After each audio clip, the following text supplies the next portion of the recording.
नमस्कार जय जगन्नाथ दर्शक बंधु आपण मानक पई नेकी आसीची आज दिनर केतोटी गुरुत्वपूर्ण खबर आपण मानक भल पाइबा सदृश गोटे गोटे लाइक कर दियंतु चैनल रे नुआ थिले चैनल को सब्सक्राइब करी पाखर थिबा बेल बटन टी को ऑन करी रखंतु जहा फल रे सर्वप्रथमे पाई परिबे प्रतिदिनर प्रमुख खबर गुड़िक चलंतु आज गुरुत्वपूर्ण खबर गुड़िक ऊपर नजर पकेबा।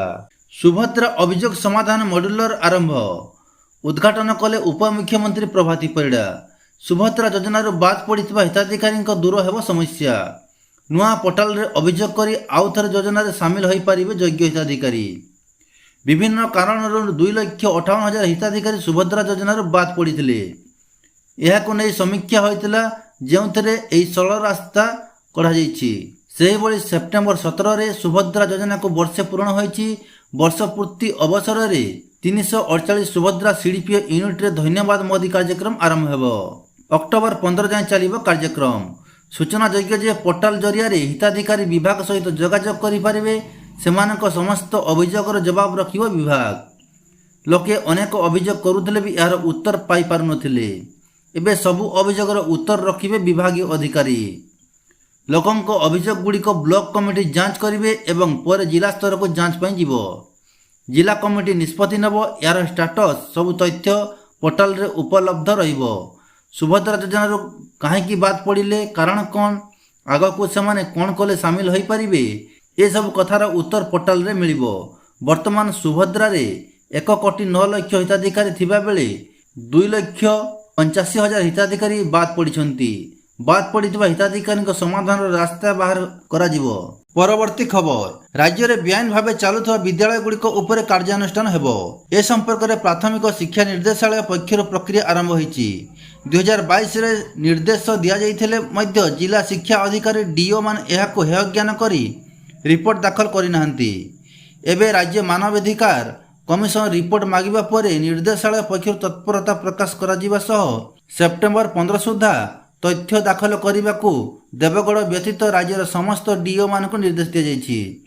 गत 9 तारिख में निर्देशालय पक्षर डीओ मान को लिखा जाइथिबा चिठी रे कहा जाइछि जे घरोई विद्यालय गुड़िक शिक्षा अधिकार आईन और ए संपर्कित गाइडलाइन पालन होउछि कि नहीं तार जांच करने को कहा जाइथिला।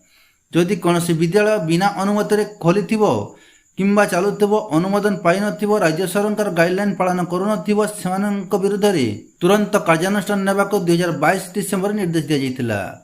ए संपर्कित रिपोर्ट दाखल करने को निर्देश रही मध्य तथ्य एजाए मिल पारि नाही। एक मामलार विचार कर सेप्टेम्बर 18 सुधा रिपोर्ट दाखल करने को राज्य मानवाधिकार कमिशन गत अगस्ट 1 तारिख में प्राथमिक शिक्षा निर्देशक को निर्देश देछंती। ताहाको नजर रखी स्वतंत्र मेसेंजर हेउ बा ईमेल जरिया रे धार्य समय मध्य रिपोर्ट दाखल करने को निर्देश दिया जाइछि। राज्य में बेआईन तथा अणस्वीकृतिप्राप्त विद्यालय उपर उपयुक्त कार्यानुष्ठान नेबा को नेशनल पेरेंट फेडरेशन को सभापति भूमोहन बेवर्ता पट्टनायक पक्षर राज्य मानवाधिकार कमिशन को निकट में एक मामला रुजु होता। ताहार शुणाणी करी प्राथमिक शिक्षा निर्देशक को राज्य मानवाधिकार आयोग अध्यक्ष नोटिस जारी करने पर प्राथमिक शिक्षा निर्देशक पक्षर एभली निर्देशनामा जारी होईछि। परवर्ती खबर पीएम किसान रो बाद पड़ता चाषी बड़ खबर। यह योजन लाभ उठेबा पुणी चाषी को सुजोग दैछंती राज्य सरकार। केंद्र सरकार यह विकासमूलक योजन वर्तमान सुधा राज्यर 34 लाख अधिक चाषी उपकृत हो सारे। यह योजना रे मिलुवा सहायता राशि कृषि और कृषक कल्याण धारा को आहरी त्वरान्वित करिछि। खोद मुख्यमंत्री मोहन माझी यही कथा कहिथिले। वर्तमान यह योजना को एक अपडेट दैछंती राज्य सरकार।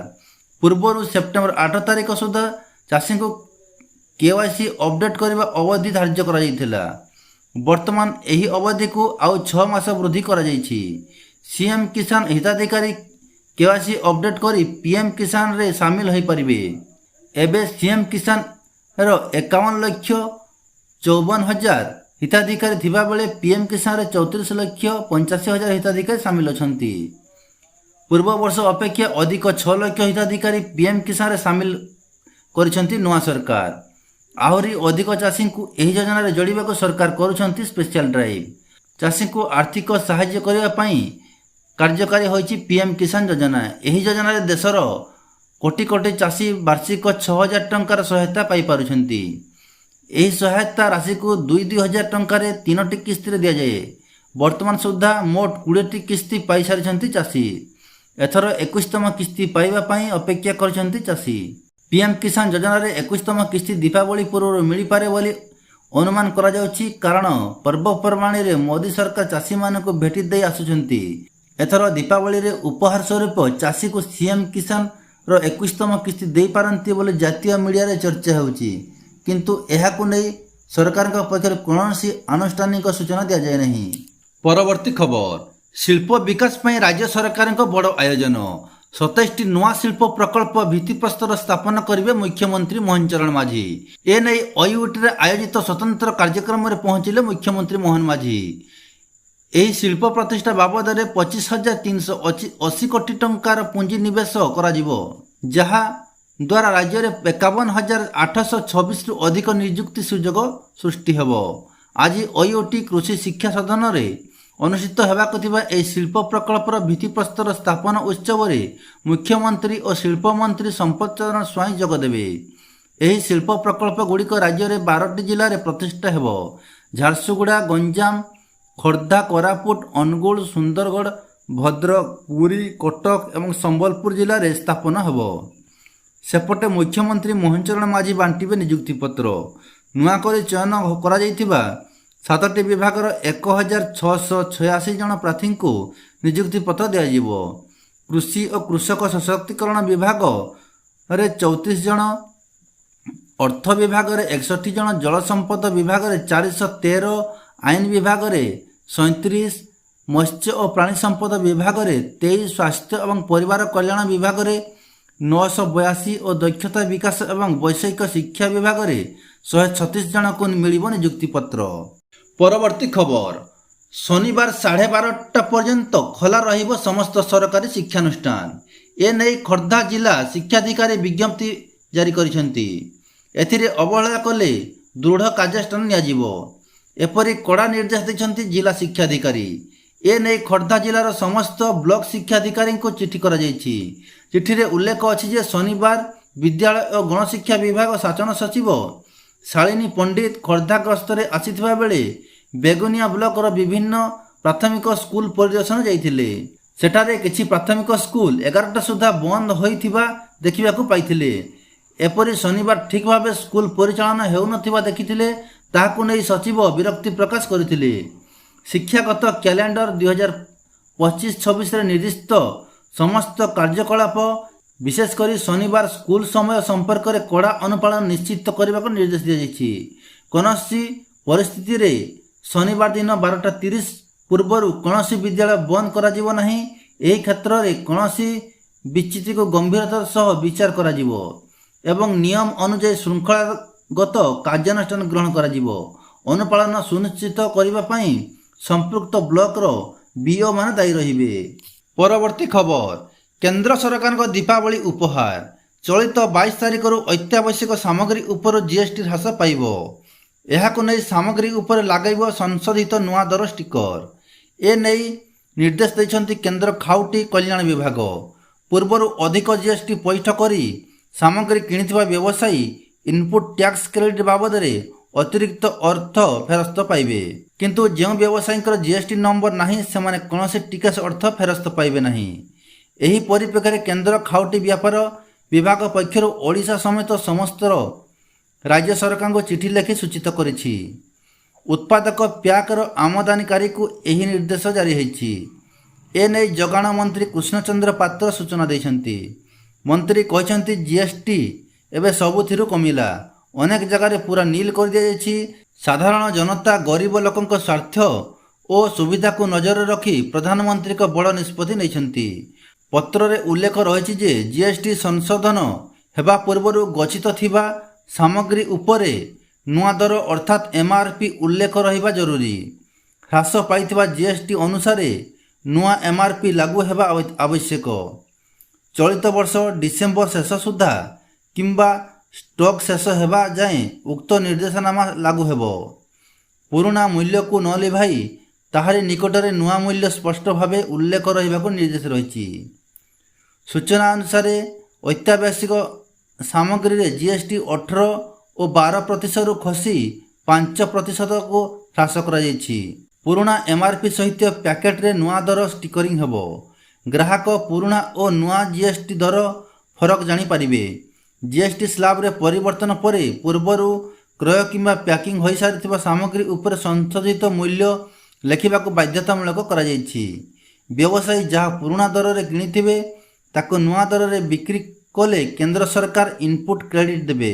ହେଲେ ଏଥିରେ କ୍ଷୁଦ୍ର ବ୍ୟବସାୟୀ ପ୍ରଭାବିତ ହେବେ, କାରଣ ଅଧିକାଂଶ କ୍ଷୁଦ୍ର ବ୍ୟବସାୟୀଙ୍କ ଜିଏସ୍ଟି ନମ୍ବର ନାହିଁ, ଯେଉଁଥିପାଇଁ ସେମାନେ କ୍ଷତିପୂରଣରୁ ବଞ୍ଚିତ ହେବେ। ପ୍ରଥମ କିଛି ଦିନ ସେମାନେ ବାଧ୍ୟ ହୋଇ ପୁରୁଣା ଦରରେ ବିକିବେ, ତାପରେ ସ୍ଥିତି ସ୍ୱାଭାବିକ ହେବାର ସମ୍ଭାବନା ରହିଛି। ପରବର୍ତ୍ତୀ ଖବର, ୱାକଫ୍ ସଂଶୋଧନ ଆଇନକୁ ନେଇ ସୁପ୍ରିମକୋର୍ଟ ଶୁଣାଣି ହୋଇଛି। ସମ୍ପୂର୍ଣ୍ଣ ଆଇନ ଉପରେ ରୋକ ଲଗାଇବାକୁ ମନା କରିଛନ୍ତି ସୁପ୍ରିମକୋର୍ଟ। କେବଳ କିଛି ଧାରା ଉପରେ ରୋକ ଲଗାଯାଇଛି। 5 ବର୍ଷ ଜରୁରୀ ଥିବା ପ୍ରାବଧାନ ଉପରେ କଟକଣା ଲାଗିଛି।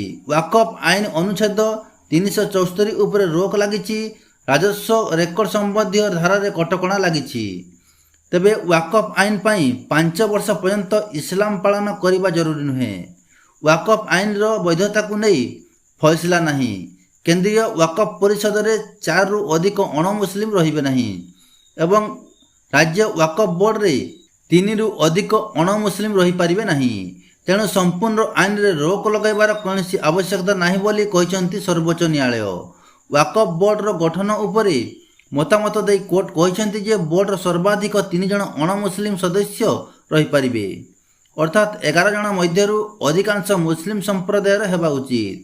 ଏହା ସହିତ ଯଥାସମ୍ଭବ ବୋର୍ଡର ମୁଖ୍ୟ କାର୍ଯ୍ୟନିର୍ବାହୀ ଅଧିକାରୀ ଜଣେ ମୁସଲିମ ହେବା ଉଚିତ। କୋର୍ଟ ସ୍ପଷ୍ଟ କରିଛନ୍ତି ଯେ ତାଙ୍କର ଆଦେଶ ୱାକଫ୍ ଆଇନରେ ବୈଧତା ଉପରେ ଚୂଡ଼ାନ୍ତ ମତାମତ ହେବ ନାହିଁ। କୋର୍ଟ ସ୍ପଷ୍ଟ କରିଛନ୍ତି ଯେ ସମ୍ପୂର୍ଣ୍ଣ ଆଇନକୁ ସ୍ଥଗିତ କରିବା କୌଣସି ଆଧାର ନାହିଁ, କିନ୍ତୁ କିଛି ବ୍ୟବସ୍ଥାକୁ ମଧ୍ୟବର୍ତ୍ତୀକାଳୀନ ସୁରକ୍ଷା ଦିଆଯାଇଛି। କୋର୍ଟ ୱାକଫ୍ ବୋର୍ଡର ସଦସ୍ୟ ହେବା ପାଇଁ ଅତି କମରେ 5 ବର୍ଷ ପାଇଁ ଇସଲାମ ପାଳନ କରିବାର ସର୍ତ୍ତ ରଖିଥିବା ବ୍ୟବସ୍ଥା ଉପରେ ସ୍ଥଗିତ ରଖିଛନ୍ତି। କୋର୍ଟ କହିଛନ୍ତି ଯେ ଏହି ବ୍ୟବସ୍ଥାକୁ ଏ ସମ୍ପର୍କରେ ଉପଯୁକ୍ତ ନିୟମ ନ ହେବା ପର୍ଯ୍ୟନ୍ତ କାର୍ଯ୍ୟକାରୀ କରାଯିବ ନାହିଁ। ପରବର୍ତ୍ତୀ ଖବର, ଚଳିତ ବର୍ଷ ପୁରୀରେ ହବିଷ୍ୟାଳୀଙ୍କ ପାଇଁ ଆରମ୍ଭ ହୋଇଛି ପଞ୍ଜୀକରଣ ପ୍ରକ୍ରିୟା। ଆସନ୍ତା 19 ତାରିଖ ପୂର୍ବାହ୍ନ 10ଟା ଠାରୁ ଧାର୍ଯ୍ୟ ଲକ୍ଷ୍ୟ ପୂରଣ ହେବା ପର୍ଯ୍ୟନ୍ତ ଅନଲାଇନରେ ନିଜର ନାଁ ପଞ୍ଜୀକରଣ କରିବା ପାଇଁ ଆରମ୍ଭ ହୋଇଛି ପ୍ରସ୍ତୁତି। ପ୍ରାୟ 2500 ହବିଷ୍ୟାଳୀଙ୍କ ପାଇଁ ଏଥର ହୋଇଛି ବ୍ୟବସ୍ଥା। ଏନେଇ ବିଜ୍ଞପ୍ତି ଜାରି ହୋଇଛି। ଅକ୍ଟୋବର 7ରୁ ଆରମ୍ଭ ହେବ କାର୍ତ୍ତିକ ବ୍ରତ।